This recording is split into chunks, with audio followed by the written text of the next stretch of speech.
Allez, bonjour à toutes et à tous et bienvenue pour ce mini Taj Mahal en partenariat avec Audencia. Je suis Arnaud Sévigné, l'auteur du grand manuel du Taj Mahal et durant une heure et demie, on va avoir l'occasion, grâce à notre partenariat avec Audencia, de se préparer au Taj Mahal avec ce mini Taj Mahal.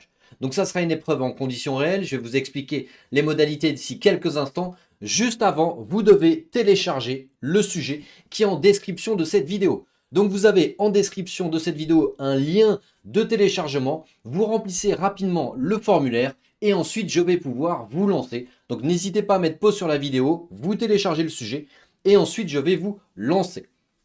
Je pars du principe que vous venez de télécharger ce sujet. Comme vous le voyez, c'est un mini Taj Mahal blanc qu'on va faire en conditions réelles et ensuite on le corrigera. L'objectif, c'est de voir des astuces, des moyens mémotechniques, des méthodes de résolution qu'on va pouvoir apprendre et réappliquer. C'est pas simplement de la correction de questions, c'est également vous donner le maximum justement de gymnastique d'esprit pour que lorsque les questions changent, lorsque les données changent, lorsque l'histoire change, vous puissiez vous rattacher à ce que l'on a vu et réappliquer les méthodes. C'est comme ça que l'on va progresser et c'est la différence entre un simple correcteur de polycopier et tout simplement avec mon associé Joachim Pinto, ça fait déjà une quinzaine d'années qu'on prépare des milliers et des milliers d'étudiants au Taj Mahal. C'est voilà, c'est la différence entre un correcteur de polycopier et tout simplement une personne qui prépare parfaitement au concours. Et encore une fois, je remercie Audencia pour ce partenariat. Donc comme vous le savez, il y a 6 sous-tests au Taj Mahal. Nous, à chaque fois, on va faire 3 questions. Donc 3 fois 6, donc 18 questions au total, en conditions réelles, c'est-à-dire 1 minute 20 en moyenne par question. Donc pour chaque sous-test, vous allez avoir 4 minutes. Le chronomètre va s'afficher quand je vais vous lancer, donc comme ça vous pourrez le voir à l'écran. Vous aurez à chaque fois 4 minutes pour réaliser chaque sous-test. Donc je le répète, 3 questions par sous-test, 4 minutes. Mettez-vous en conditions réelles, posez-vous à votre bureau et d'ici 10 secondes, on va commencer et on va faire les 6 sous-tests d'un coup et ensuite on les corrige. Si jamais vous avez envie d'avancer directement à la correction, en description de cette vidéo, vous avez bien entendu le chapitrage de cette vidéo. Allez, tout le monde est prêt? Je vous lance dans 5 secondes pour ce premier sous-test qui est le sous-test de compréhension de texte. Allez, on est parti pour 4 minutes. Bon courage à vous.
Allez, vous venez de terminer le sous-test compréhension de texte.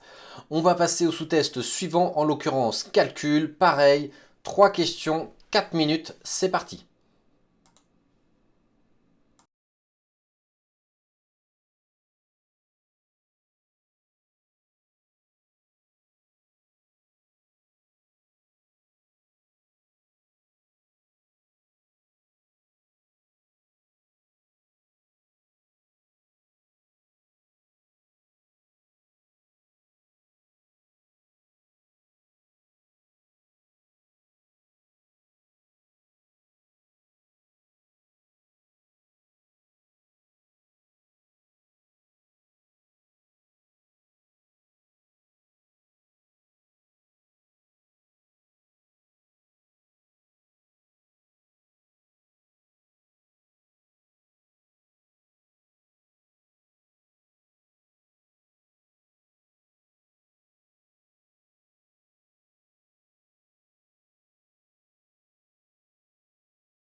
Allez, vous venez de terminer le sous-test calcul. À présent, on va passer au sous-test raisonnement et argumentation. C'est parti pour 4 minutes, top chrono.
Allez, vous venez de terminer le sous-test raisonnement et argumentation. À présent, on passe au quatrième sous-test, en l'occurrence conditions minimales.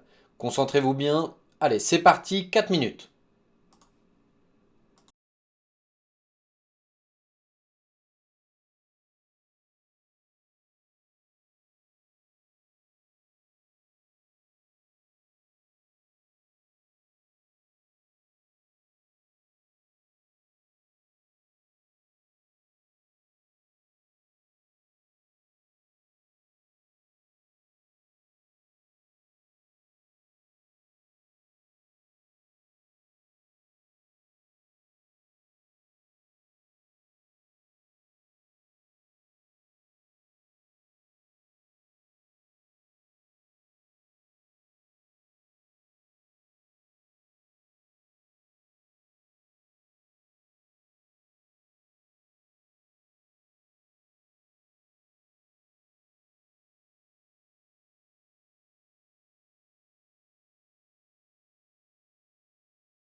Allez, à présent, on passe au cinquième sous-test, expression 4, 3 questions, 4 minutes. C'est parti.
Allez, à présent, on va passer au dernier sous-test, en l'occurrence le sous-test de logique. Les 3 dernières questions et ensuite on passe au corrigé. Allez, 4 minutes, c'est parti.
Allez, vous venez de terminer votre mini Taj blanc. À présent, on va passer au corrigé. Prenez un petit verre d'eau et ensuite on commence le corrigé. Bien entendu, on commencera, cela va de soi, avec la partie compréhension de texte. N'oubliez pas une bonne réponse, plus 4 points, aucune réponse. Normalement, ce n'est pas censé arriver parce que, étant donné qu'il n'y a pas de point négatif, vous répondez au hasard et vous répondez toujours la même lettre. Et si jamais vous avez une mauvaise réponse, c'est 0 point. Donc, j'ai envie de vous dire tant mieux. On commence avec la question 1. La question 1, en l'occurrence, c'était la E. Donc là, on avait nos 3 questions sur ce texte qui concernait en l'occurrence les rentrées fiscales de l'État français par rapport à la taxe GAFA Donc GAFA, n'oubliez pas, c'est Google, Amazon, Facebook et Apple, qu'on parfois on appelle aussi les GAFAM avec Microsoft. Petite information à l'heure où on tourne d'ailleurs cette vidéo, Microsoft est repassé. On disait GAFA et GAFAM, on rajouté le M parce que Microsoft avait un peu perdu en valorisation boursière. Mais maintenant, avec l'investissement qu'ils ont mis en intelligence artificielle, ils sont redevenus une entreprise pionnière en matière d'innovation technologique. Et du coup, maintenant, Microsoft, c'est un peu un mastodonte qui est en battle avec Nvidia qui fait les microprocesseurs. Je referme la parenthèse culture économique et je reprends ce texte sur la taxe GAFA qui est appliquée par le gouvernement français, qui consiste, voilà, comme on vous l'a dit, à tout simplement prendre 3% du chiffre d'affaires sur certains périmètres d'entreprise ou certains seuils d'entreprise, etc., etc. Première question. Pour quelle raison la France a-t-elle décidé d'instaurer la taxe GAFA? On vous montre 5 affirmations, à vous de soit de les confirmer ou de les infirmer. Si on prend les 5 affirmations, hop, je vais vous les afficher, comme ça on va pouvoir les commenter en live. Tchac. Hop, là vous voyez bien la correction. Alors, est-ce que la première elle est bonne? Elle veut faire payer des entreprises qui ne paient actuellement aucun impôt. Attention, réponse extrême, réponse radicale. Ça, c'est faux. N'oubliez pas que c'est un critère éliminatoire. Et elle ne paie pas aucun impôt. On vous dit dans le texte, justement, afin de se soustraire en grande partie à l'impôt. Donc, ce n'est pas la même intensité, ce n'est pas la même chose. Simplement, elles font de l'optimisation, voire de l'évasion fiscale. Et pour éviter ça, justement, ils ont mis en place cette taxe. Donc, elle ne paie pas aucun impôt. C'est faux. C'est une manière simple de renflouer les caisses de l'État. Attention, là, il y a un jugement de valeur un peu dans la formulation. Et surtout, c'est une interprétation du texte. Là, lorsqu'on vous donne 5 affirmations et vous devez dire si elles sont vraies ou pas, c'est pas, il n'y a pas un côté moralisateur dans la chose, il n'y a pas une interprétation de votre point de vue, entre guillemets, du texte. Là, en l'occurrence, soit c'est factuellement vrai, soit c'est faux. Soit c'est écrit noir sur blanc dans le texte, soit c'est pas écrit. Donc pour les questions, lorsqu'on vous dit à choix multiples, comme c'est le cas pour la question 1, c'est pas une question d'interprétation, c'est une question simplement de retrouver l'information texto dans le texte. Donc à aucun moment il y a écrit que c'est de manière simple de renflouer les caisses dans le tas, et en plus on sent que dans l'information il y a un jugement de valeur. Donc ça sera jamais la bonne réponse. Donc là, pardon, la 1, je supprime, la 2, je supprime. Cette taxe ne pèse pas sur les entreprises françaises. Bah si, parce qu'on vous dit Criteo, mais aussi français avec Criteo, donc c'est faux. C'est une réponse aux mesures de rétorsion prises par Donald Trump. Ah non, c'est faux, c'est l'inverse. Là, c'est le contraire, c'est l'inverse. C'est Donald Trump qui prend des mesures de rétorsion, c'est-à-dire en conséquence par rapport à ces taxes GAFA. C'est une promesse de campagne d'Emmanuel Macron. C'est précisé à aucun moment. Donc la bonne réponse ici, c'était bien la réponse E, ni 1, ni 2, ni 3. Allez, on continue. Question 2. Alors, question 2, on avait quoi? Je descends. Question 2. Quel pourrait être le titre pour ce texte? Je vous remets ça, comme ça vous voyez bien. Quel pourrait être le titre pour ce texte? La bonne réponse était la D. Donc la bonne réponse, c'était la D. Alors, l'impopulaire taxe GAFA voulue par Emmanuel Macron. Ça, on n'en sait strictement rien si c'est populaire ou pas. On vous dit qu'elle est imparfaite dans le texte. Donc dans le texte, on vous dit qu'elle est imparfaite. Mais imparfaite, c'est pas la même chose que impopulaire. Donc la première, peu de chances que ce soit la meilleure réponse. Taxe GAFA, le Congrès américain prend des mesures drastiques. Attention, à aucun moment on vous parle du Congrès américain. Le Congrès américain, c'est l'équivalent de notre Assemblée nationale. Donc là, on ne nous parle pas des congressmen, on nous parle du gouvernement américain, donc de l'exécutif. C'est pas du tout la même chose. La taxe GAFA bientôt remplacée. Et attention, on n'en sait strictement rien pour l'instant. On vous dit que Emmanuel Macron dit qu'on pourra faire évoluer cette taxe en fonction du rapport de l'OCDE qui propose une fiscalité sur le plan international, etc. Est-ce qu'elle sera bientôt remplacée? Non. Là, c'est un peu fort de décoffrage de dire ça. Donc, on ne peut pas répondre ça. Je continue. Taxe GAFA, 459 millions de rentrées fiscales l'année prochaine. Ça, c'est écrit texto dans le texte que c'est dans les prévisions que l'année prochaine, ça correspond à 459 millions d'euros. Elle n'est pas parfaite, en effet, c'est une prévision, donc ce n'est pas sûr à 100%. Toutefois, encore une fois, n'oubliez pas que dans les sous-tests verbaux, on procède par élimination, avec la méthode de l'entonnoir. Donc, taxe GAFA, comment taxer les Américains? Non, ça c'est pas bon, parce qu'il n'y a pas que les Américains, il y a aussi d'autres nationalités, comme c'est écrit, français, Il y avait un peu d'allemand, un canadien, je crois, un néerlandais, chinois avec Alibaba, etc. Donc, la moins mauvaise des réponses, la plus proche du texte, c'est la réponse D. Question 3. En l'occurrence, la question 3, la bonne réponse était la E. Question 3, la bonne réponse était la E. Hop, je montre comme ça. Donc, question 3, pour comprendre son texte, c'était E, D, E. Quelle proposition conviendrait le mieux à la place de question 3? Donc, ne soyez pas surpris ici. C'est très fréquent en compréhension son texte d'avoir des textes à trous, un peu comme en expression. Là, ici, vous voyez, il fallait remplacer le terme question 3 par le terme le plus approprié. Et pareil, on va procéder par élimination. Sur le plan financier, la réponse, c'est pas ça. Juste, on va juste relire la phrase. On me dit, selon une étude du cabinet juridique TAGE, 26 acteurs seraient touchés et pas uniquement. Ok. Là, en fait, ce qu'il faut voir quand vous avez une question à trous, c'est qu'il faut voir ce qu'il y a après ou ce qu'il y a avant. Donc, il faut voir ce qu'il y a après ou ce qu'il y a avant. Après, on parle de quoi? Certes, du pourcentage, mais surtout, on parle des nationalités. On comprend en fait que c'est toute entreprise qui fait plus de 25 millions de chiffre d'affaires en France et 750 millions dans le monde. Et on me liste en fait l'ensemble des acteurs qui sont concernés par ça en mettant les différentes nationalités. Pour montrer en fait que ce n'est pas une mesure discriminatoire ou protectionniste, mais que ça concerne bien tout le monde. Donc c'est pas sur le plan financier. Cette année non plus, les multinationales non plus, en France non plus, comme je viens de le dire, et pas simplement ceux de nationalité américaine. Donc la bonne réponse était la E, parce qu'ensuite on me parle des nationalités. Donc 26 acteurs seraient touchés et pas uniquement ceux de nationalité américaine. Parce qu'ensuite on me montre que c'est extrêmement large. Donc voilà concernant la partie compréhension de texte. Allez, on va passer à la partie calcul. Donc on passe à la partie calcul. Hop. Ceux qui ont l'habitude de nous suivre, vous connaissez le fonctionnement des lives. Si jamais vous avez des questions, n'hésitez pas à les mettre en commentaire, on y répondra à chaque fois. Alors, question 4, c'est une question de probabilité. La bonne réponse était la C. Donc, la bonne réponse était la C. On vous dit, je lance 2 dés équilibrés. Donc, des dés équilibrés, ça signifie qu'ils ne sont pas truqués, pas pipés. Ok. Quelle est la probabilité que la somme des deux faces donne un résultat supérieur ou égal à 9? Ce qu'il faut avoir en tête, c'est qu'on est sur une question de probabilité. Il ne faut pas en avoir peur, les questions de probabilité. Une question de probabilité, je vous mets la théorie en jaune et ensuite on l'applique. On va lister les cas. Donc, notez bien. On va lister les cas qui me sont demandés dans l'énoncé. Donc une probabilité, c'est toujours un sous-ensemble sur le total. Donc on va lister les cas demandés par l'énoncé sur le nombre total de cas.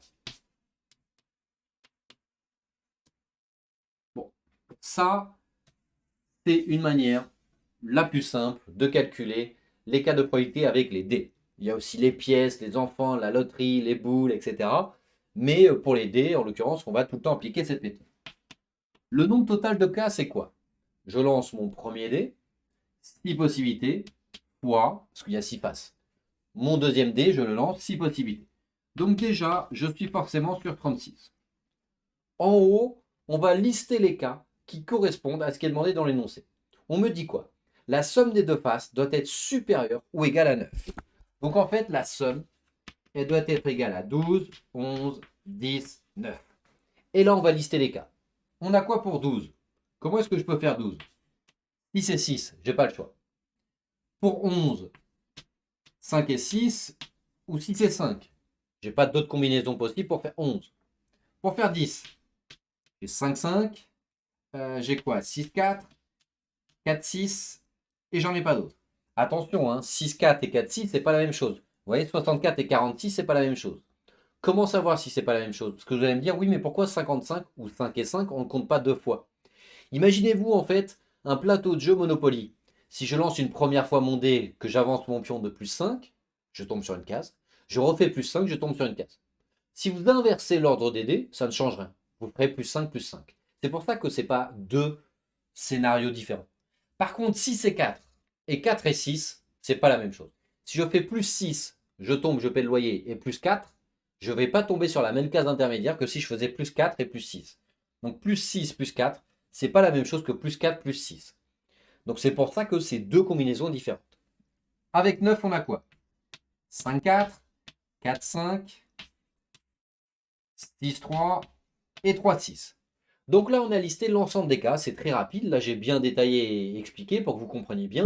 Vous, une fois que vous avez bien compris ça, vous pourrez l'appliquer en mode méga express. 1, 2, 3, 4, 5, 6, 7, 8, 9, 10. On a 10 cas qui correspondent à ce qui est demandé dans l'énoncé sur un total de 36. Donc ça, c'est une question de niveau moyen plus selon la FNEJ. Mais une fois que vous avez vu cette méthode et que vous la comprenez bien et que vous arrivez à bien l'appliquer, elle devient de niveau quasi facile automatique. Et c'est ça l'objectif du Taj-Maj. C'est pas simplement de corriger des polycopiés ou des questions en vous disant voilà la réponse, voilà la correction. Ça, j'ai envie de vous dire, il suffit qu'on vous donne simplement le corrigé et vous allez y arriver tout seul. Le surplus et la valeur ajoutée justement qu'on a avec mon associé Joachim et tout simplement l'équipe qu'on a formée, c'est tout simplement la possibilité de vous faire, un, identifier les types de questions, deux, en fonction des signaux qu'il y a dans la question, des indices qu'il y a dans la question, vous savez quelle méthode de résolution appliquer. La méthode de résolution, bien entendu, avec nos 15 années d'expérience, on l'a simplifiée à l'extrême grâce à vos retours d'élèves depuis 15 ans. Et surtout, toutes ces questions types, c'est-à-dire les centaines et les centaines et les centaines de questions types et leurs variantes, il n'y a que l'expérience et l'ancienneté qui peut parler. Et ensuite, on a fait en sorte d'être le plus pédagogue possible. Donc, un, simplifier à l'extrême la méthode de résolution. 2, savoir quand est-ce qu'il faut l'appliquer en fonction des indices dans la question. 3, voir le maximum de questions types possibles. Ce qu'on fait en ce moment même grâce à Audencia. Question 5. Question 5, une question de variation. Attention, je pense que beaucoup d'entre vous, je pense qu'une bonne partie d'entre vous, vous avez mis la A. Et ce n'est pas la bonne réponse. La bonne réponse, c'était la B. Vous allez voir pourquoi. Dommage, vous êtes fait, votre cerveau vous a joué des tours, donc soyez très rigoureux. Là, en l'occurrence, on va appliquer l'astuce de la base 100. Comment reconnaître une question de base 100? Lorsqu'on vous donne des pourcentages, mais qu'il n'y a pas de valeur réelle, c'est une base 100. C'est-à-dire mon point de départ, c'est un indice base 100. Parce que 100, c'est 100%, c'est 100 euros, c'est 100 kilos, c'est 100 mètres, etc. Donc si on vous donne des pourcentages et que ça va varier à la hausse ou à la baisse pour calculer rapidement, vous partez d'une base 100. Il y a un produit qui augmente de 30%. Donc lui, il passe à indice ou au niveau 130. L'autre, il passe à un niveau 90. C'est normal, il a baissé de 10%. Donc il passe de 100 à 90. L'écart entre les deux est à présent de 40%. Ou 40 points de pourcentage, c'est la même chose. Et on vous dit que ces 40% dans la vraie vie correspondent à 36 euros. Donc ça, c'était la première étape. La deuxième étape, c'est que ces 40%, on leur trouve une équivalence dans le monde réel. 36 euros. Et la question qu'on vous pose, c'est quel est le prix du produit le moins cher? Donc attention, si vous avez le réflexe de revenir à la base 100, ça c'est le produit initial. Et en effet, dans ce cas-là, c'est 90 euros. Mais là, on vous demande le prix de 90, c'est-à-dire le prix le moins cher. Donc en fait, ça représente 90% du total. Donc on va pouvoir faire tout simplement un produit en croix. On va faire 90 fois 36 divisé par 40, à savoir quelle est la valeur de x. Donc il y en a qui ont peut-être vu que c'était x2 plus un quart. Donc x2, 72 plus un quart, c'est-à-dire plus 9, 81. Très bien. Pour ceux qui ne l'ont pas vu, ça, on fait tout simplement ce que je viens de dire. 90 fois 36, la diagonale, divisé par 40. Là, n'ayez pas peur de ça. Hop, on barre les zéros. N'ayez pas peur de ça, on barre les zéros. Et c'est beaucoup plus simple une fois qu'on a vu ça. 9 fois 36 divisé par 4. Pareil, on ne va pas faire 9 fois 36 divisé par 4. Hop, je vais faire 36 divisé par 4. 36 divisé par 4. Pour diviser par 4, vous faites diviser par 2. 18. Divisé par 2, 9. Il me reste 9. Donc 9 fois 9, 81 euros. Donc ça, c'est mon prix le plus faible. 90% du prix initial, c'est 81 euros. Question de niveau moyen, vous devez absolument la trouver en moins d'une minute 20. Et surtout, bien la maîtriser. Souvenez-vous, la différence, ça se fait sur les questions de niveau moyen moins, moyen plus, moyen plus plus. C'est pas sur la question de niveau très difficile que la différence se fait. Parce que l'écrasante majorité des candidats, vous allez être entre 300 et 450. Donc c'est ce 80% de candidats où la concurrence se fait. C'est pas celui qui a 500 et celui qui a 200, il est un peu éliminé. Donc c'est entre 300 et 450 que la concurrence se fait entre tous les candidats et donc toutes les écoles. Question 6. Question 6. J'allais vous demander d'ailleurs ce que vous avez mis comme réponse parce que très souvent on est en live et on a l'habitude d'interagir avec les élèves dans le chat. Mais là, on est dans une vidéo enregistrée, donc je vais la corriger directement. Mais n'hésitez pas, encore une fois, si jamais vous avez des questions, à le mettre en commentaire avec grand plaisir.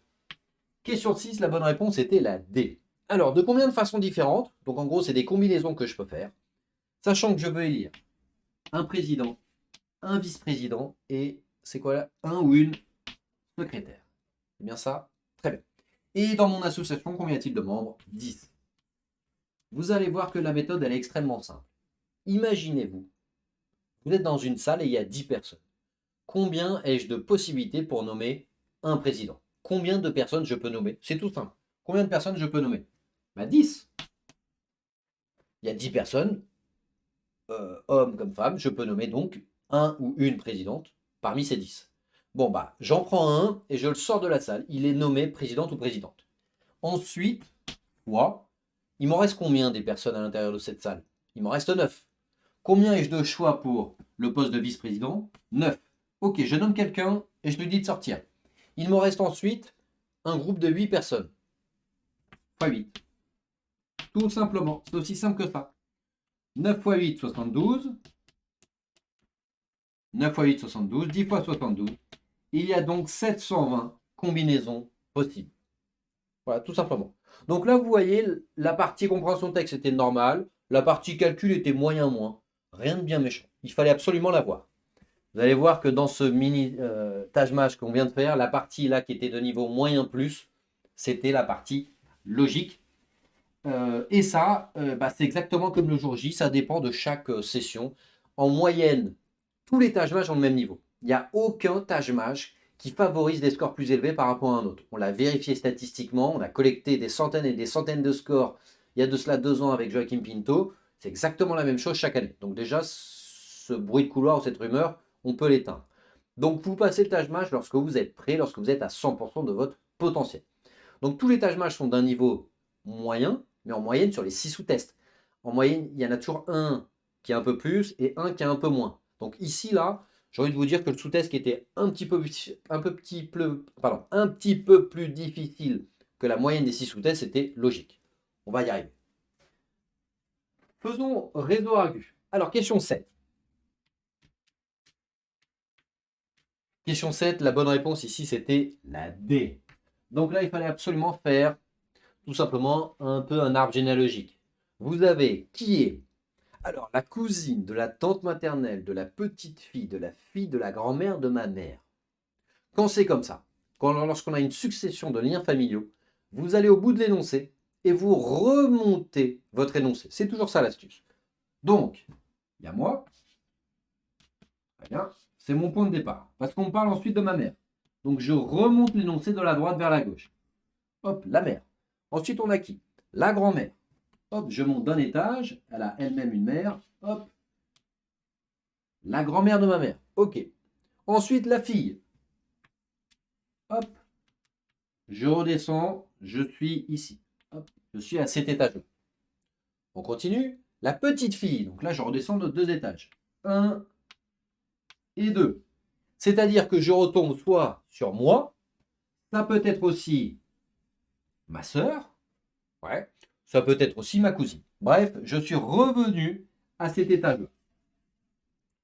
On continue, on a quoi ensuite? La tante maternelle. Donc, hop, la tante maternelle, ça passe via la mère. Donc, c'est une personne qui est dans la ligne, là, hop, du dessus, ici, ou ici. Donc, c'est une personne, la tante maternelle, je vais l'appeler TM, tante maternelle, qui est ici ou ici. Et enfin, on vous dit la cousine de la tante maternelle. Qui c'est? En fait, ce qu'il faut comprendre, en fait, ici, c'est que la cousine de la tante maternelle, étant donné que la tante maternelle, c'est la sœur de ma mère, ouais, la tante maternelle, c'est la sœur de ma mère, la cousine de la tante maternelle, c'est également la cousine de ma mère. D'où la réponse D. La cousine de ma tante maternelle, c'est également la cousine de ma mère. C'est la même personne. Donc là, on avait affaire à un sous-test qui était de niveau moyen plus, parce qu'il était un peu long, un peu fastidieux. Il y avait la sœur, la mère, on remontait, on descendait, on montait, on décalait. Il fallait reconstituer l'arbre généalogique. On part de la fin de l'énoncé et on remonte à chaque fois qu'il y a un lien familial jusqu'à le premier lien familial de l'énoncé. Et là, on peut trouver la bonne personne. Donc ici, la bonne réponse était la D, la cousine de ma mère ou la cousine de ma tante maternelle. C'était la même chose. Réponse D. Donc ça, c'était une question de raisonnement. Les questions de raisonnement, vous allez en avoir 3 ou 4 sur les 15 le jour J. Il faut bien avoir en tête que le sous-test réseau-argu est déséquilibré en faveur de l'argumentation, c'est-à-dire les expressions, les figures de style, les proverbes et surtout l'analyse de paragraphes avec des questions de soutien de plus, de sous-entendu, de conclusion, de contradiction. Là, on n'en fait que 3, bien entendu, il y en a plein d'autres. Et il faut avoir en tête que il y a énormément de ce qu'on appelle de marronniers, c'est-à-dire de questions qui reviennent en permanence, année après année. C'est-à-dire le théorème de Thalès, de Pythagore, le soutien de plus, les figures de style, les expressions. En fait, chaque année, elles reviennent en permanence. Donc voilà. Question 8. La bonne réponse était la A. Ça, je veux absolument que vous les maîtrisiez par cœur. Les figures de style, il faut les maîtriser par cœur. Pourquoi? Parce que la quantité d'informations à prendre est limitée. Les fautes d'orthographe, c'est infini. Bien sûr, on vous donnera les plus fréquentes, évidemment, et si jamais vous nous suivez pareil, on vous donnera les fautes d'orthographe les plus fréquentes. Les figures de style, il y en a une quinzaine, grosso modo. Donc, il faut les connaître par cœur. Vous les avez d'ailleurs la plupart du temps dans votre grand manuel du Taj-Mahal. Alors, quelle figure de style dans la phrase suivante? L'aube et l'enfant tombèrent au bas du bois. Un zeugma, comme c'est le cas ici, c'est quoi? C'est lorsque la base verbale, en fait, elle est sous-entendue. Donc, elle est sous-entendue et surtout, elle a deux sens différents. Donc, elle est sous-entendue pour éviter la répétition. Donc, la base verbale, elle est sous-entendue pour éviter la répétition. D'accord? C'est-à-dire que là, on aurait dû dire l'aube est tombée au bas du bois et l'enfant est tombé au bas du bois. Un peu redondant, donc on évite de faire ça. La base verbale est donc sous-entendue. Et ici, quand l'enfant est tombé et l'aube est tombée, ça n'a pas la même signification. L'un, c'est une métaphore, l'autre, c'est au sens réel du terme. Donc, c'est ça un zeugma. C'est lorsque la base verbale, c'est-à-dire le terme est tombé ou tombèrent, on ne le répète pas. Et en plus de cela, on utilise deux sens différents dans cette base verbale. C'est ça un zeugma. Ouais. C'est comme si je vous disais, bon, j'en crée une en live, mais que j'avais piqué une colère et en même temps par une guêpe. Donc je me suis fait piquer par une guêpe et en même temps, voilà, j'ai piqué une colère. Bah, c'est piquer. On le dit qu'une seule fois, mais ça a deux sens différents. Piquer une colère et se faire piquer par une guêpe. Donc ça, c'est un zeugma. Voyons les autres, parce qu'on va les détailler quand même. Parce que pareil, vous expliquez que la bonne réponse, bah, c'est un peu dommage. Donc l'objectif, c'est de bien écouter aussi pourquoi les autres réponses sont fausses. Un chiasme. Réponse B, un chiasme. C'est une construction AB et ensuite on inverse la phrase B1. C'est-à-dire j'énonce une phrase dans un sens, donc j'énonce une phrase dans un sens et je la retourne dans l'autre sens. Exemple, est-ce qu'il faut vivre pour manger? Donc est-ce qu'il faut vivre pour manger ou manger pour vivre? Est-ce qu'il faut vivre pour manger ou manger pour vivre? Ça, en l'occurrence, c'est un chiasme. Une litote. Une litote, c'est lorsqu'on dit en peu de mots l'inverse de ce que l'on pense. Donc une litote, c'est lorsqu'on dit en peu de mots l'inverse de ce que l'on pense. Si jamais vous arrivez avec votre contrôle en terminale à vos parents et vous montrez un 4 sur 20, ils vont vous répondre « Bravo, je te félicite ». C'est une litote. Bien sûr, ils ne veulent pas vous féliciter et ce n'est pas un réel bravo. Vous avez 4 sur 20 à votre contrôle, bravo, je te félicite. Ça signifie exactement l'inverse. Bah, ça, c'est une litote. On a un euphémisme. Réponse D, un euphémisme. Un euphémisme, c'est lorsqu'on atténue ses propos. Donc, vous pouvez le noter. C'est lorsqu'on atténue ses propos pour ne pas blesser quelqu'un. Donc, lorsqu'on atténue ses propos pour ne pas blesser quelqu'un. Exemple, il s'en est allé, il s'est éteint, il a rejoint le paradis, plutôt que de dire il est mort. Un pléonasme. Un pléonasme, c'est tout simplement deux mots de sens identiques côte à côte. Exemple, je sais pas, un petit nain, monter en haut, descendre en bas, allumer la lumière. Ce sont des pléonasmes. C'est lorsqu'on répète deux fois un mot identique côte à côte. Allez, question 9. Je récupère ma craie. Excusez-moi, ma craie m'avait échappé. Question 9. La bonne réponse était la B. Alors, elle n'était pas simple, la question 9. Premièrement, il faut qu'on fasse un point lexique. Qu'est-ce qu'un présupposé? Et ensuite, on va répondre à la question. Alors, retenez bien ça. Je vais le faire de manière schématique, comme ça vous allez comprendre. Vous avez votre paragraphe qui est ici, voilà, qui fait 5-6 lignes. Bref, c'est argumentation classique. On va vous demander, il y a différents types de questions. Et ce schéma va résumer tous les types de questions. On va vous demander parfois quelle est la proposition qui soutient le plus. Donc, en réseau argu, lorsqu'on vous dit quelle est la proposition qui soutient le plus, ça signifie qu'on passe de 5 lignes à une seule. C'est une forme de résumé. En compréhension de texte, quand c'est tout un texte, on vous demande un résumé. Vous n'aurez pas de résumé en réseau argu. On vous demandera plutôt soutient le plus. Mais les 5 lignes, si on doit choisir une réponse, c'est l'équivalent d'un résumé. Donc, parfois, c'est quelle est la proposition qui soutient le plus. Parfois, on vous dit quelle est la proposition qui correspond le plus. Parfois, on vous dit quelle est la proposition qui est le plus en adéquation. Donc, soutient le plus, correspond le plus, ou le plus dans l'adéquation. Ça signifie qu'on redit la même chose que le texte, texto. Les 5 lignes, vous en faites une ligne, vous redites la même chose. On peut également vous demander le titre. Donc, le titre, quel est le meilleur titre pour ce texte? Généralement, il faut que ce soit punchy, il faut que ce soit catchy, il faut que ce soit court. Ça ne peut pas être une phrase. Si jamais vous voyez une phrase, ça ne peut pas être un titre. Si jamais vous dites, cette phrase-là, ça aurait pu être un soutien plus, dans ce cas-là, c'est pas bon. On va vous demander également quelle est la meilleure conclusion. Donc, une conclusion, il faut bien avoir en tête. Une conclusion, souvent, vous confondez avec le soutien de plus ici. Parce que le soutien de plus, ça redit la même chose que le texte. Donc, on a un peu tendance à le sélectionner. Or, une conclusion ne peut pas redire la même chose que le texte. Une conclusion, c'est vraiment, je prends ma réponse et hop, je la greffe ici à la fin du texte. Et généralement, c'est soit que vous faites un bilan du paragraphe, ou alors, si on a constaté un problème soulevé dans le paragraphe, on peut proposer une solution. Donc, une conclusion, elle a forcément une valeur ajoutée. Une conclusion, c'est pas je reformule le texte. Une conclusion, c'est soit un bilan avec une petite analyse, ou alors une solution proposée à un problème soulevé dans le texte. Bon, ici, c'est ni un soutien de plus, ni un titre, ni une conclusion, etc., ni un sous-entendu. Ici, c'est un présupposé. Le présupposé, c'est une forme de sous-entendu, mais comme son nom l'indique, pré dans le sens au préalable, antérieur. Un présupposé, en fait, c'est avant la lecture du texte. Imaginez que vous scrollez vers le haut pour remonter le texte.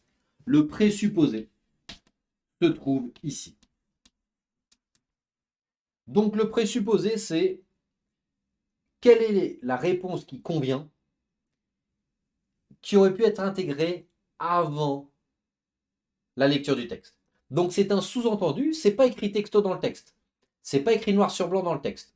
Donc déjà, tout ce qui est écrit noir sur blanc dans le texte, ou qui est un raisonnement qui est explicite dans le texte, ça ne peut pas être ça. Un présupposé, c'est un sous-entendu antérieur. Je vous donne un exemple concret. Si jamais avant de sortir de chez vous, je vous dis, attention, n'oublie pas de prendre ton parapluie. Le présupposé, c'est que vous me faites confiance sur le fait qu'auparavant, je suis allé voir la météo qui faisait dehors et qu'il pleut. Et ensuite, je vous dis, voilà, prends ton parapluie. Le présupposé, c'est Arnaud a vérifié qu'il pleuvait dehors et effectivement, il pleut. Donc, en vous disant, voilà, prends ton parapluie, vous comprenez, si on remonte un peu l'histoire ou qu'on remonte le texte, que je suis allé vérifier dehors la météo. Et bien là, c'est exactement la même chose. On vous dit qu'il y a une quasi-unanimité, si je reprends le paragraphe, sur le fait que les économistes sont d'accord sur la valeur ajoutée pour le pays des États-Unis de la mondialisation et du libre-échange, du commerce international. Voilà, pour être précis, du commerce international. Or, les Américains ont une perception un peu différente parce que pour eux, c'est 46%. Donc, il y a un biais de perception, ce qui fait que lorsqu'on procède par élimination, encore une fois par élimination, la bonne réponse n'est pas la réponse parfaite. La bonne réponse est la moins mauvaise des réponses. Par élimination, on a quoi? Le commerce international est toujours bénéfique pour tous les pays. Réponse A. Non. La réponse A, c'est une réponse radicale extrême, c'est faux. Les économistes comprennent mieux les mécanismes économiques que le grand public. Bah, apparemment oui, parce que factuellement dans les faits, il y a une quasi-unanimité, les économistes pareil, et pourtant le public s'est partagé. Parce que les effets négatifs sont beaucoup plus visibles, perceptibles que les effets positifs. Bon, la B est mieux que la A, donc je supprime la A. La C, les médias ont tendance à se concentrer sur les aspects négatifs. Mais ça, c'est un facteur explicatif. C'est écrit dans le texte. À la fin du texte, on vous le dit, texto. Donc ce n'est pas un présupposé. Les Américains sont particulièrement hostiles au libre-échange. C'est une exagération, parce que si 46% ne le voient pas, 55% le voient, donc non, c'est faux. Les accords de libre-échange créent plus d'emplois qu'ils n'en détruisent. Hors sujet. Donc par élimination, la moins mauvaise des réponses ici, pour la 9, c'était bien la B. Allez, on continue et on passe en conditions minimales. Donc souvenez-vous, conditions minimales, il faut absolument connaître la signification de A, B, C, D, E, avant même de passer le tâche-mage. Hors de question qu'on relise ces significations-là. La 10, elle était pas mal. La bonne réponse, c'était la B. Retenez bien cette propriété géométrique. Avant, donc seule l'information numéro 2 est suffisante. Donc je vais faire le schéma, hop, et vous allez voir que c'est l'application en fait d'une propriété géométrique. On a quoi? On a B, A, B, et ensuite T1, T1, T2, T3. Impossible de répondre qu'à partir de l'énoncé, ce qui est normal. Là, c'est X. Ok, donc la longueur de là à là. La longueur de là à là, c'est X. All right. Quelle doit être la longueur de X pour que l'aire T1 soit égal au tiers? Donc nous, ce que l'on veut, c'est que T1 ici, ça corresponde, on va mettre un égal, ça corresponde à 1 tiers de T3, qui est ici. Ok, très bien. Donc ce petit triangle doit correspondre à 1 tiers de ce grand triangle T3. Très bien. La propriété géométrique qui fait appel à ça, en fait, avant même qu'on lise les informations 1 et 2, c'est ça. C'est que si je fais un triangle ici, qui est inscrit dans le rectangle, et que le sommet est au milieu, c'est forcément moitié-moitié. Donc retenez bien ça. Ça là, c'est 1/2 du rectangle. Donc si j'ai un triangle ici inscrit, ça signifie qu'il est parfaitement intégré dans le rectangle. Si jamais le sommet de ce triangle est sur la longueur, c'est la moitié. Vous voyez, en fait, j'ai 2 triangles ici, et si j'en ai 2 à l'intérieur. Bon, ce qui est plutôt logique. En fait, on va utiliser la même astuce, la même propriété géométrique ici. Information numéro 1. On me dit que A est égal à 40. Ça ne m'avance à rien. Pourquoi ça ne m'avance à rien? Parce que la largeur, moi, je m'en fiche. En fait, ce qui compte, c'est ce curseur-là. Est-ce que je vais le déplacer vers la gauche ou vers la droite? Si on m'avait dit parfaitement au milieu, imaginez là. Imaginons que vous avez dit, je veux que cette partie-là, donc T1, imaginez, on vous dit cette partie-là T1 doit correspondre à T3. Vous m'auriez dit, bah, parfaitement au milieu, selon l'information numéro 2 qu'on valide, si c'est 120, donc si B est égal, donc si la longueur est égale à 120, vous m'auriez répondu 60-60. Parfaitement au milieu, c'est 60-60. Bon, là, c'est pas parfaitement au milieu. C'est 3 quarts, 1 quart. C'est 3 quarts, 1 quart. Pourquoi? Parce que ça doit être, ici, ça doit être 3 fois plus grand. Là, ça doit être le tiers. Donc, si cette partie-là doit être le tiers, sa base doit aussi être le tiers. Donc, le tiers, c'est 3 fois moins. 3 quarts, 1 quart. Donc, on a bien une séparation. Si jamais je refais le rectangle et le triangle, grâce à cette propriété géométrique, on comprend bien que s'il faut qu'il soit 3 fois plus grand, ça va être 1 tiers, 3 quarts. 1 quart, pardon, 1 quart, 3 quarts.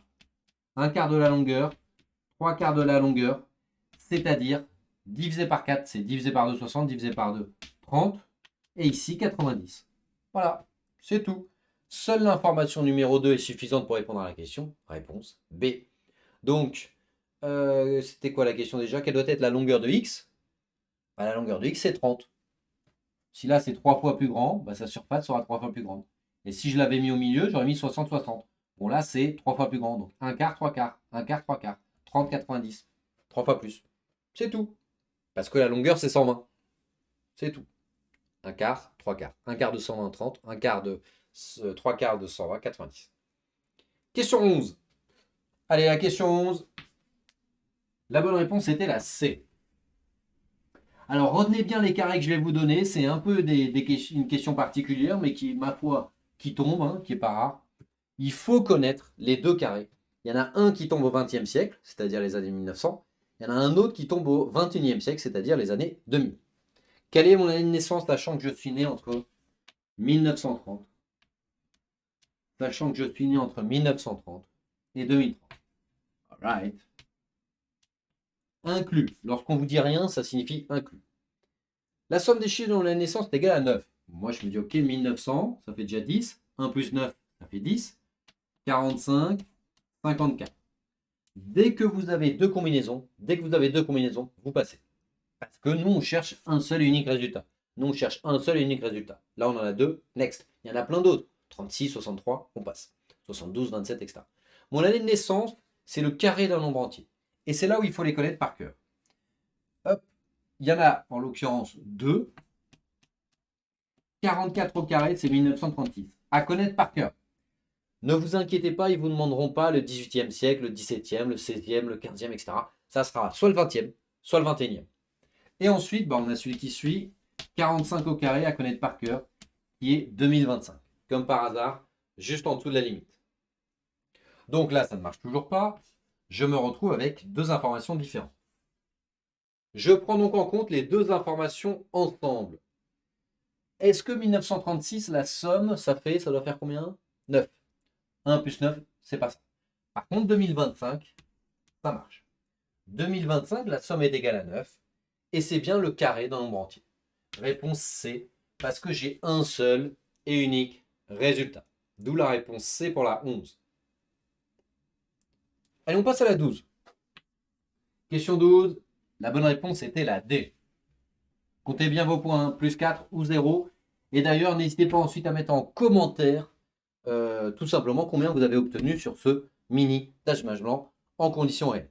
Question 12. L'entier x est-il pair? Est-ce que l'entier x est pair? Donc, ce qu'il faut comprendre, je fais un petit rappel de cours, ça c'est une question fermée. C'est-à-dire la réponse, elle est binaire. Soit on répond oui, soit on répond non. On ne cherche pas une valeur. Donc, attention. Si je réponds non, c'est un seul résultat. Je valide l'information. Si je réponds non et que c'est tout le temps non, c'est mon seul et unique résultat. Si je réponds oui à la question et tout le temps oui, quel que soit l'exemple que je trouve, je valide l'information. C'est un seul et unique résultat. En l'occurrence, soit je réponds oui, je valide, soit je réponds non, je valide. Par contre, ce que je ne veux pas, si vous me trouvez un cas où vous répondez oui, un cas où vous répondez non, ben ça, c'est deux résultats différents. Ça, je n'en veux pas. Là, je vais bien faire le X pour ne pas confondre. Ça, c'est un X. Okay. Donc, on le fait dans la vie de tous les jours, ça. Lorsqu'on vous pose la question, est-ce que vous... Enfin, même lorsque vous êtes un peu agacé, vous dites à quelqu'un, non mais c'est oui ou c'est non? Vous avez envie que la personne se positionne. Bah là, c'est pareil. Si vous répondez tout le temps non, peu importe que vous répondiez par la positive ou la négative, nous, ce qu'on veut savoir, c'est est-ce que tu as un résultat ou plusieurs, c'est-à-dire deux ou plus. Si je réponds tout le temps non, nickel, on valide. Si je réponds tout le temps oui, nickel, on valide. Si je réponds ah bah je sais pas, parfois c'est oui, parfois c'est non, j'ai trouvé un exemple avec oui, un exemple avec non, c'est pas bon. Allez, l'entier x est-il pair? Information numéro 1. X divisé par 2, on vous dit que ça fait un résultat pair.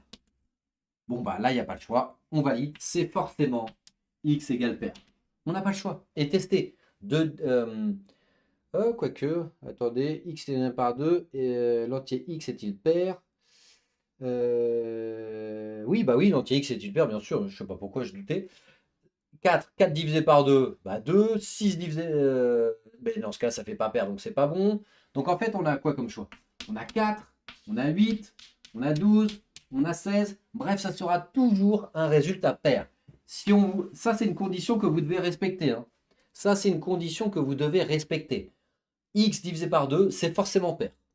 Donc vous n'avez pas le droit, par exemple, comme là j'ai fait un petit peu rapidement, 2 divisé par 2 égale 1, ça vous n'avez pas le droit de le faire. Je sais pas, 6 divisé par 2 égale 3, ça vous n'avez pas le droit de le faire. Donc c'est 4 divisé par 2, 8 divisé par 2, 12 divisé par 2, 16 divisé par 2, bref, c'est forcément un résultat pair. Ok. Dès que vous avez trouvé de toute façon 3-4 exemples, donc dès que vous avez trouvé 3-4 exemples, vous en faites une théorie. Information numéro 2, je redémarre à 0, je fais reset. On a quoi 3 fois x est pair. Ok, 3 fois x, on vous dit que c'est un résultat pair. Mais encore une fois, on n'a pas le choix. Essayez de mettre x impair ici et trouver un résultat pair. 3 fois 1, 3 fois 3, 3 fois 5, 3 fois 7, 3 fois... Bah, ça ne marchera jamais. Ça ne marchera jamais. En fait, impair fois pair égale forcément pair. Donc, vous pouvez tester le 2, pas le 3, le 2, le 4, le 8, le 6, le 10, ce que vous voulez. En fait, le x ici, il n'y a pas le choix, il est forcément pair. Il n'y a pas de contre-exemple. Donc, dans tous les cas, je vais répondre. Dans tous les cas, je suis dans ce cas de figure. Dans tous les cas, je suis dans ce cas de figure. C'est good pour tout le monde? Allez, on passe à la question suivante. En l'occurrence, on passe en expression. Expression. C'était quoi déjà les questions? Bon, ça va, elle se faisait. C'était jouable l'expression. C'était jouable. Alors. Question 13, 14, 15. Et ensuite, on aura la partie logique. Qui n'était pas simple la logique. Hein. Mais c'est des trucs qui montent. C'est que des questions qui nous ont été remontées. Question 13.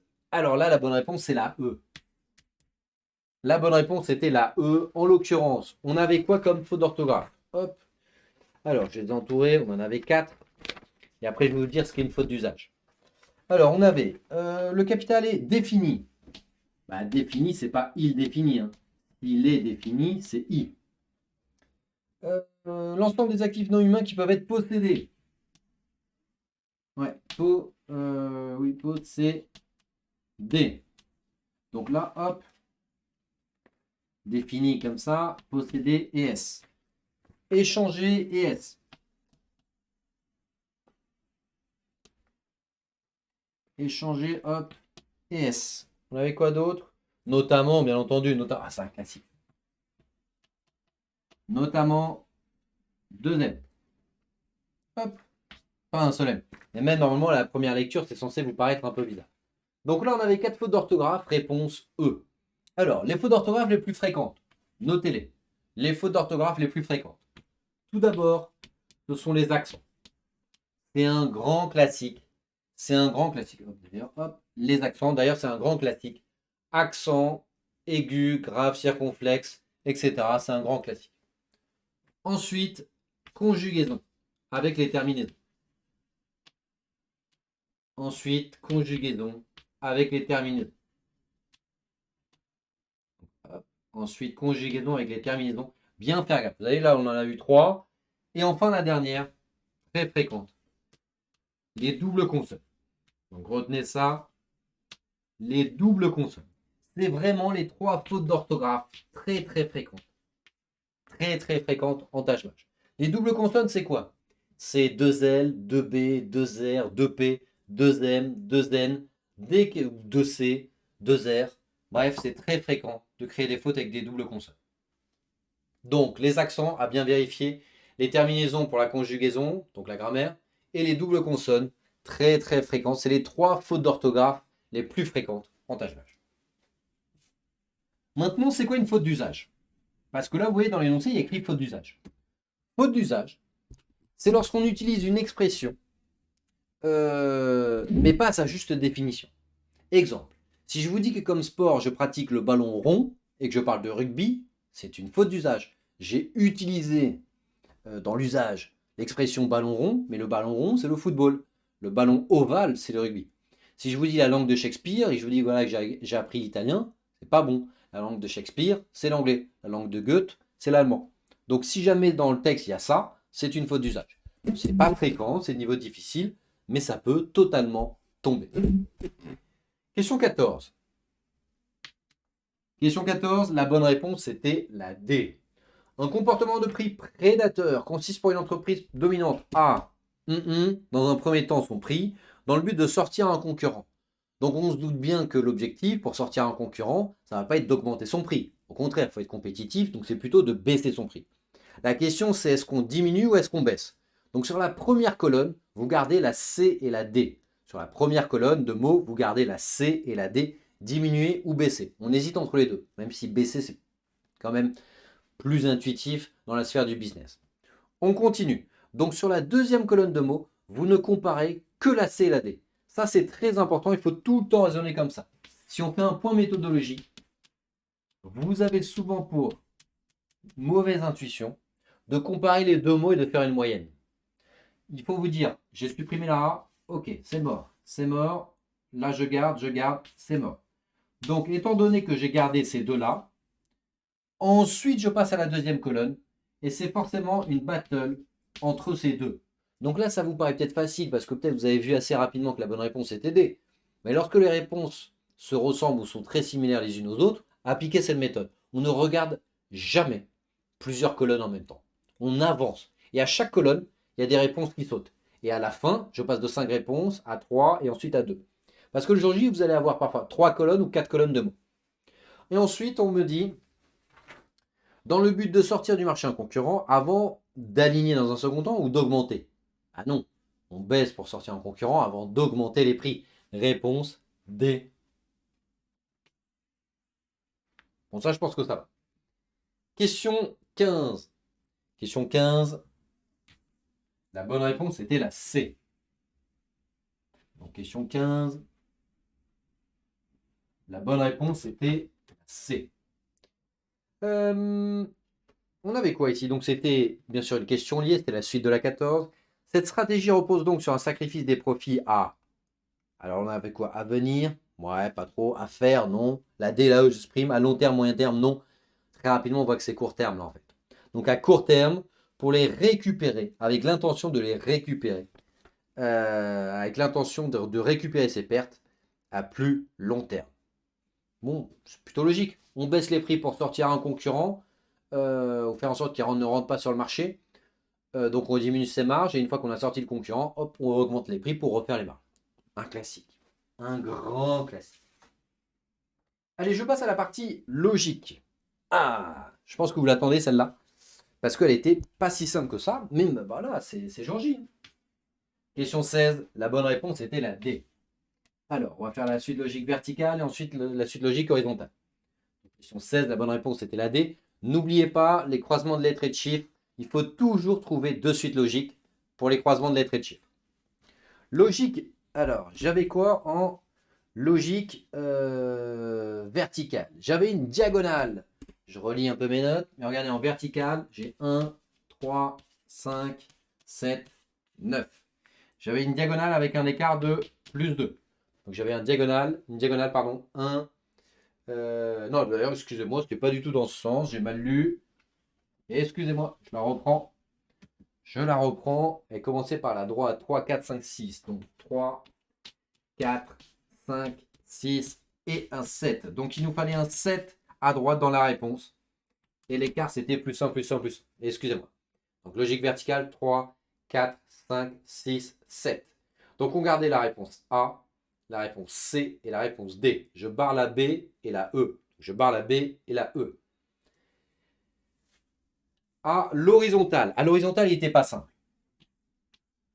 Regardez, je vais vous aider. Est-ce que vous le voyez? Si jamais je vous écris ça. Je vais écrire que les deux premiers chiffres. 90, 15. À la verticale, c'était classique. À l'horizontale, il était plutôt niveau difficile. 75. Est-ce que là, vous voyez quelque chose apparaître? Et ensuite, 60. Je pense qu'une partie d'entre vous l'avez vu. Elle n'était pas simple. Les deux premiers forment un multiple de 15. Les deux premiers chiffres forment un nombre, 90, 15, 75, 60. Peu importe le dernier chiffre, c'est un cas de niveau difficile, mais ça tombe. C'est un multiple de 15. Donc là, jour J, si jamais vous avez trouvé la verticale, et pas celle-là, vous répondez au hasard, évidemment. Et on continue. On ne reste pas bloqué sur une question ou sur une suite logique, plus de 45 secondes. Et n'oubliez pas, chaque année, les nouveautés sur la partie logique, ça tombe dans la partie graphique. Les croisements de lettres et de chiffres, il y a zéro nouveauté. Nous, on les voit toutes, on les connaît toutes, il y a zéro nouveauté. La partie graphique, sur les 8 questions, il y en a 7, pareil. C'est parmi toutes les questions que l'on a vues depuis 15 ans, ça tombe forcément. Et il y a toujours une question ou deux, grand max, 100% nouvelles. parce que voilà, c'est la nouveauté de chaque année. Donc c'est pour ça que nous, on remonte bien les questions auprès de nos candidats et auprès de nos élèves pour faire en sorte d'avoir les questions les plus à jour possibles. Question 17. La bonne réponse était la D. Alors, j'avais quoi? Alors, je remets vertical, horizontal. Commencez toujours par la logique verticale. Donc, logique verticale, en l'occurrence, on avait logique verticale.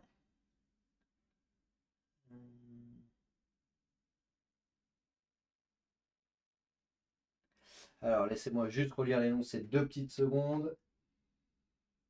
Logique verticale, parce que là, je ne la vois pas au premier abord. Oh, bah si, entre les deux premières lettres. Si, regardez. Écart entre les deux premières lettres. Je suis en train de traduire dans ma tête. Écart de -2, -2, -2. Donc, écart de -2, -2, -2 entre les deux premières lettres. Entre U et S, 21, 19. 24, 22. 11, 9. 4, 2.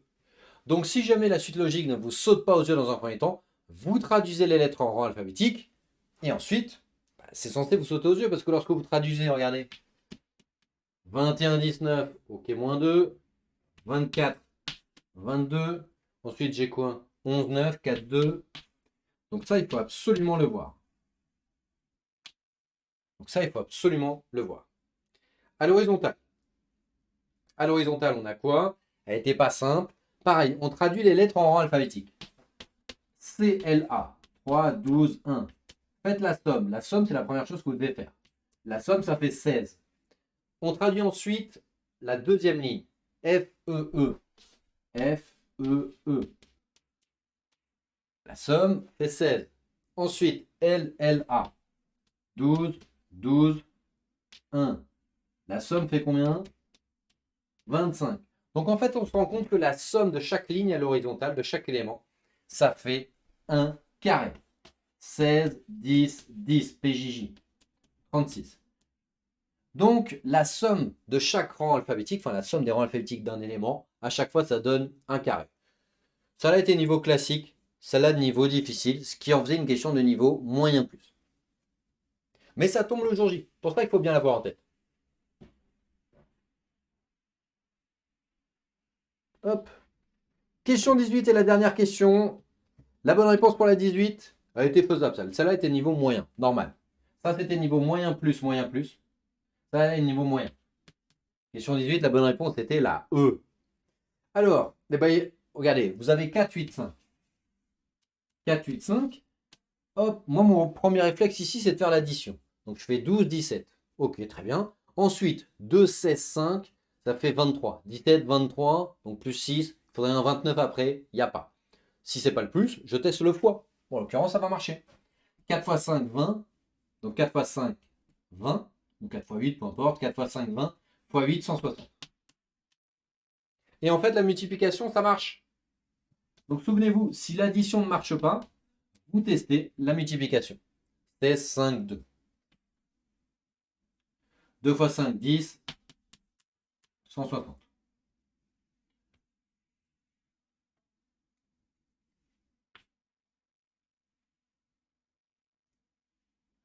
Hop.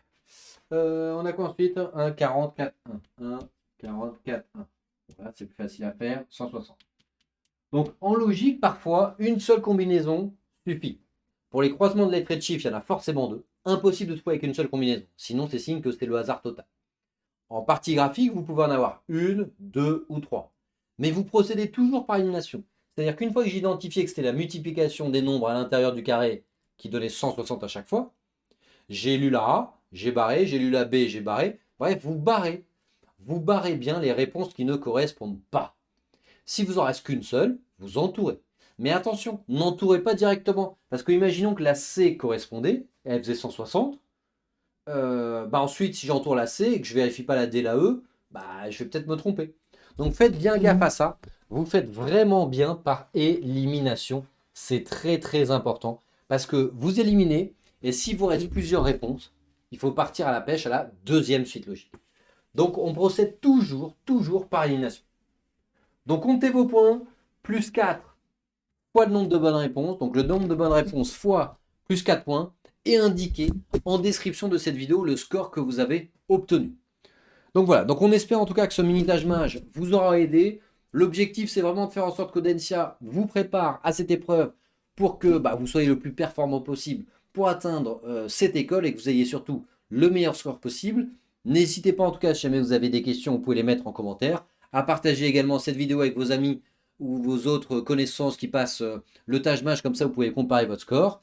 Et me concernant, j'aurai vraiment avec grand plaisir de vous retrouver, que ce soit en présentiel ou en digital ou sur les réseaux sociaux. On est vraiment 100% disponible et on vous dit à très bientôt. Salut à tous.